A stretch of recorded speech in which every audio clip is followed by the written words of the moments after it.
یہ متاثر کن تصویر 25 فٹ چوڑی 5000 پاؤنڈ وزنی ایک مچھلی کی ہے۔ یہ دیوہیکل مانٹارے فش، جسے مقامی طور پر دیول فش کہا جاتا ہے، اسے اے ایل کاہن نے 26 اگست 1933 کو نیو جرسی کے ساحل سے پکڑا تھا، لیکن اس تصویر کا کتنا حصہ سچ ہے یہ کوئی نہیں جانتا، کیونکہ اس زمانے میں فوٹو شاپ جیسی کوئی چیز موجود نہیں تھی جو کسی بڑی چیز کی فوٹو کو اتنے بڑے پیمانے میں تبدیل کر سکے۔ اگرچہ کاہن نے اس دن اتنی بڑی چیز کو پھنسایا جس کی فوٹو یہاں دکھائی دے رہی ہے، مقامی لوگ اس بڑی دیول فش کو دیکھنے کے لیے متوجہ ہوئے اور کاہن نے ہر آنے والے شخص سے اس دو ہیکل فش کو دیکھنے کے لیے 10 سینٹس وصول کیے اور تقریباً $3000 کی رقم اکٹھی کی۔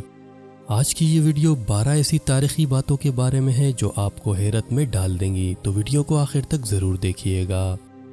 وکٹورین لندن میں چوہوں کو پکڑنا ایک پروفیشن تھا اور ایسے لوگوں کو ریٹ کیچرز کہا جاتا تھا۔ اس دور میں حفظان صحت کے حالات انتہائی سنگین تھے، گندگی اور بیماریاں عام تھیں اور لندن شہر ہیضے کی کئی وبائی امراض سے متاثر تھا۔ اس کی وجہ وہاں گھومنے والے چوہے تھے جو گٹروں اور گندی جگہوں پر گھومتے اور بیماریاں پھیلاتے۔ ان چوہوں کو پکڑنے کے لیے ایک ریٹ کیچر کی خدمات لی جاتی جو اپنے ہاتھوں پر ایک خاص قسم کی خوشبو لگا کر انہیں پکڑا کرتے تھے۔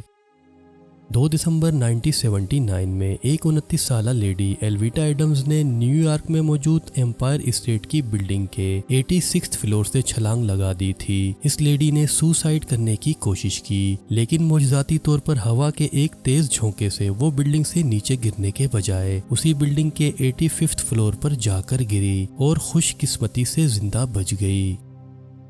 اس بڑے سے خول کے اندر جو ایک چھوٹا سا آدمی بیٹھا دکھائی دے رہا ہے، یہ ایک فیبوناکی کے نام سے مشہور عجیب و غریب ایجاد ہے جو جرمنی میں 1930 میں بنائی گئی ایک ونڈ ٹربائن ہے۔ اس اسپائرل ٹربائن کو ہوا کی پیداوار بڑھانے کے لیے ڈیزائن کیا گیا تھا۔ فیبوناکی ٹربائن کو آج بھی ڈیزائن کیا جا رہا ہے، جس سے یہ ثابت ہوتا ہے کہ انوینشن کبھی نہیں رکتی۔ باڈی سنیچنگ 19 سینچری کے دوران ایک بہت مشہور اصطلاح تھی اور ایک بہت بڑا مسئلہ بھی۔ اس تصویر میں دکھنے والے لوگ قبر سے باڈیز نکال کر یونیورسٹیز کو میڈیکل کیڈاورز کے طور پر بیچ دیتے تھے، کیونکہ ان باڈیز کو قانونی طور پر حاصل کرنا مشکل تھا۔ یہ قیامت خیزیاں اس حد تک پہنچ گئی تھیں کہ 2 بدنام زمانہ لوگ برکے اور ہیرے اسی مقصد کے لیے لوگوں کو قتل کر دیتے اور ان باڈیز کو بیچ دیتے تھے۔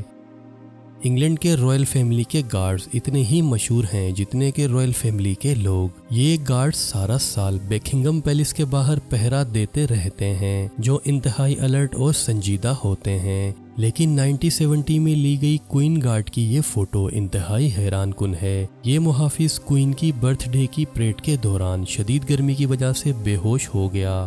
ان گارڈز کے سر پر موجود helmet original Canadian black bear کی کھال سے بنے ہوتے ہیں۔ گزرے کئی سالوں کے دوران بہت سے گارڈز پریڈ کے دوران بے ہوش ہو چکے ہیں۔ اس آدمی نے اپنے سر پر ایک چیز پہن رکھی ہے جو ایک سب مرین کی طرح دکھائی دے رہی ہے، لیکن اصل میں یہ ایک ٹیلی ویژن ہیلمٹ ہے جسے 1967 میں کانسیپٹ آرٹسٹ والٹر پکلر نے ڈیزائن کیا تھا۔ اس بھاری ہیڈ پیس کا مقصد یوزر کو مکمل طور پر آئسولیٹ کرنا اور اپنا پورا فوکس اسکرین پر مرکوز رکھنا تھا۔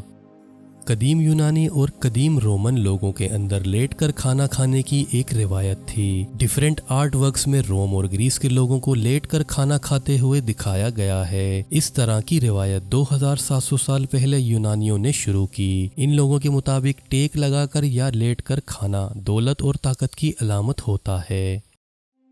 امریکہ کے 16ویں صدر کا عہدہ سنبھالنے سے پہلے ابراہم لنکن کو ریسلنگ چیمپئن قرار دیا گیا تھا۔ ابراہم لنکن کو 6 فٹ 4 انچ کی ہائٹ کے ساتھ ریسلنگ کے 300 مقابلوں میں سے صرف ایک میں ہی شکست ہوئی۔ ابراہم لنکن نے ایلیٹ فائٹر کے طور پر سالم ایلینوائے میں اپنی فائٹ سے شہرت حاصل کی۔